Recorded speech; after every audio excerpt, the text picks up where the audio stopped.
بسم اللہ الرحمن الرحیم اللہم صلی علی محمد وعلی آل محمد کما صلیت علی ابراہیم وعلی آل ابراہیم انک حمید مجید اللہم بارک علی محمد وعلی آل محمد کما بارکت علی ابراہیم وعلی آل ابراہیم انک حمید مجید۔ باری تعالیٰ کا لاکھ لاکھ شکر ہے کہ باری تعالیٰ نے اس زبان سے زبان کی زکوٰۃ ادا کرنے کی توفیق، ادا کرنے کی ہمت، ادا کرنے کا سلیقہ عطا فرمایا۔ اس رمضان المبارک میں اس دفعہ ایک تقریب ایک رچائی گئی، جو تقریب ویسے تو اس کا کوئی کنسیپٹ نہیں بنتا کہ وہ اس دن میں کیوں رچائی جائے، اس دن کیوں پٹرول کو پھونکا جائے، اس دن کیوں غریب قوم کے پیسوں کو ہواؤں میں گلچھڑے اڑائے جائیں، لیکن چلو ہو گئی جو کچھ بھی ہوا۔ 23 مارچ کی تقریب ہوئی، اس میں ایک اور چیز کی جاتی ہے کہ اس میں تمغوں کی تقسیم کی جاتی ہے، کسی کو اس کے کام کے عوض، اس کی قوم کے ساتھ کمٹمنٹ کے عوض کسی کو ستارہ امتیاز دیا جاتا ہے، کسی کو تمغہ امتیاز دیا جاتا ہے، کسی کو تمغہ حسن کارکردگی دی جاتا ہے، کسی کو تمغہ بصالت دیا جاتا ہے۔ اب تو سوان آرے کی اپنی اپنی لائبلٹی اور اس کی کمٹمنٹ کے ساتھ، لیکن زیادہ تر جو سول لوگ ہیں، سویلین، ان کو تمغہ امتیاز سے نوازا جاتا ہے اور ڈفرینٹ کیٹیگریز بنائی جاتی ہیں جن کے مطابق تمغہ امتیاز کو تقسیم کیا جاتا ہے۔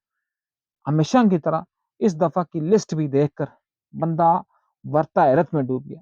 بندہ نے کہا جی کہ بندہ سمجھتا ہے یار یہ کس کو اور کس کچرے کو یہ تمغے دے رہے ہیں، اور وہ لوگ جنہوں نے اس قوم کے لیے صحیح معنوں میں کچھ کام کیے ان کی طرف نظر التفات کرنا مجھے گوارا نہیں کرتے۔ کے پی کے سے میں چلتے ہوئے کیونکہ سب سے بڑی، میرا خیال ہے میرے نزدیک جو سب سے بڑی ناانصافی ہوئی وہ کے پی کے میں ہوئی، کیونکہ کے پی کے میں دو بندے آمنے سامنے تھے۔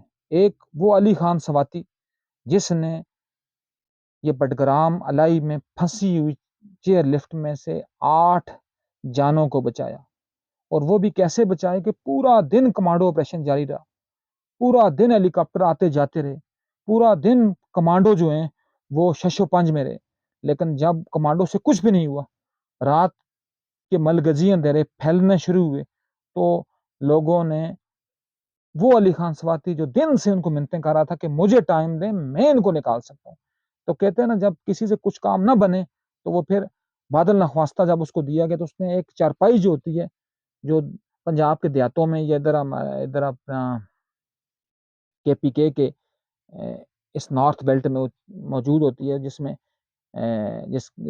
جو بان سے اور اس انوار وغیرہ سے بنی ہوتی ہے، تو اس میں کیا ہوا جی کہ اس سے اس نے کھٹولا سا بنایا اور اس کھٹولے کو لے کر وہ اس رسی کے ذریعے لٹکتا ہوا ان تک پہنچا، اور اس نے 1.5 گھنٹے کی مشقت کے بعد اس نے تمام بندوں کو بخیر و خوبی ریسکیو کر لیا۔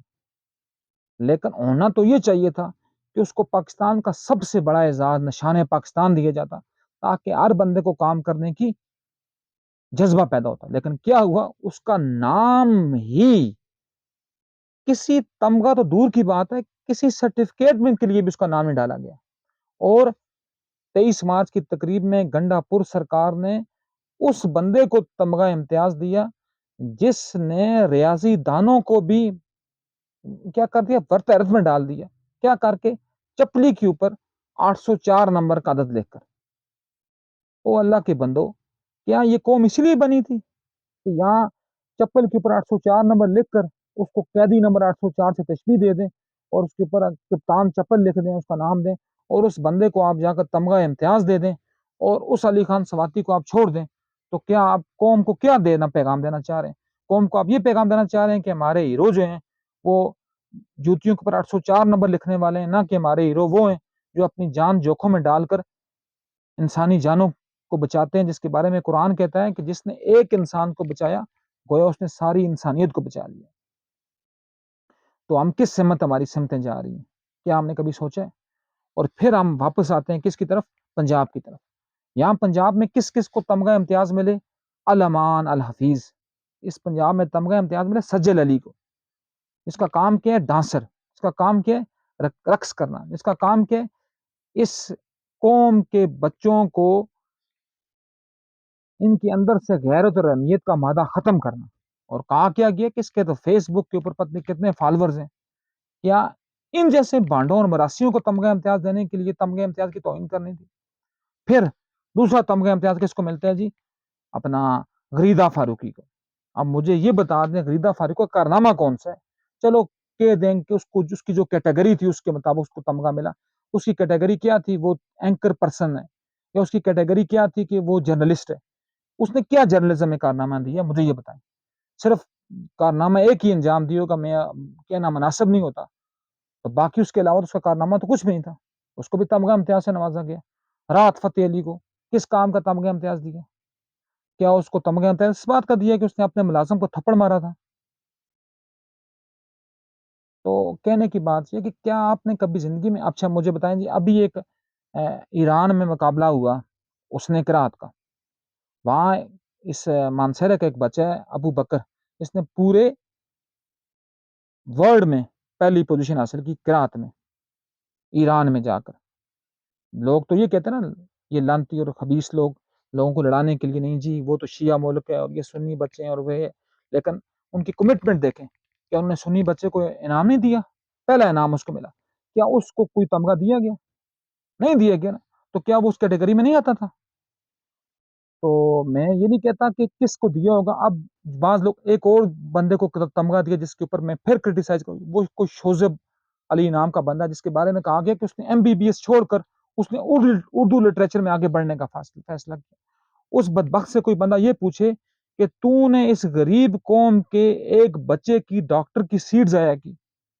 اگر تمہیں پہلے ہی شوق تھی وہاں سے نکلنے کی، تم تو چونکہ ایک ایلیٹ کلاس کے بندے تھے، لیکن کیا تم نے اس شوق والے جس بندے کی جو سیٹ جو تم سے پیچھے تھا، جس کا حق مار کر تم نے ڈاکٹر کی سیٹ لی، اور پھر تم نے اپنے شوق کے تناظر میں آ کر اس سیٹ کو چھوڑ دیا اور تم نے کہا کہ میں اردو لٹریچر میں آگے گیا ہوں، تو کیا اس کو تمغہ ملنا چاہیے؟ تمغہ تو اس کو ملتا جو اردو لٹریچر کمٹمنٹ سے کرتا.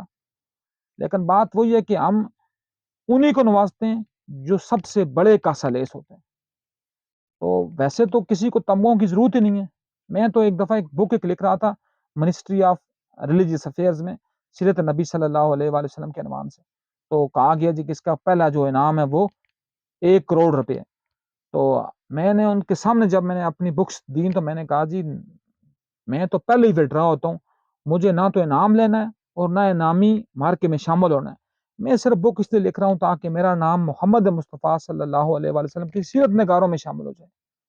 تو ان کے تمغے جوتی کی خاک جوتی کی نالین، لیکن کم از کم اس بندے کو آپ لازماً اس کو اپریشیٹ کریں جس نے اپنی جان جوکھم میں ڈال کر قوم کے لیے کچھ کیا ہو، نہ کہ ان بانڈوں مراسیوں کی آپ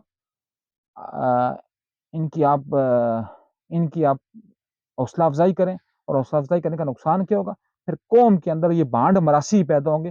قوم کے اندر کوئی لرنر، کوئی لرننگ کے ساتھ افیکشنیٹ اور کوئی کمٹمنٹ اس قوم کے ساتھ، اس مٹی کے ساتھ کرنے والا بندہ آپ کی صفوں میں کبھی پیدا ہونے کا سوچے گا بھی نہیں. تو اس لیے کوشش کریں کہ اپنی ترجیحات کو فوراً سے پہلے سیٹ کر لیں. یہ نہ ہو کہ پھر آپ کا نام ہی تاریخ کی بھول بلیوں میں آپ کا نام گم ہو جائے اور آپ بڑے سے بڑے فرعون، نمرود، یزید، جو بڑی بڑے سلطنتوں کے حکمران تھے، وہ جس طرح تاریخ کی بھول بلیوں میں گم ہو گئے، تو اس میں میری اور آپ کی حیثیت ہی کیا ہے. اللہ پاک ہمیں علم و عمل کی توفیق دے. وما علینا الا البلاغ.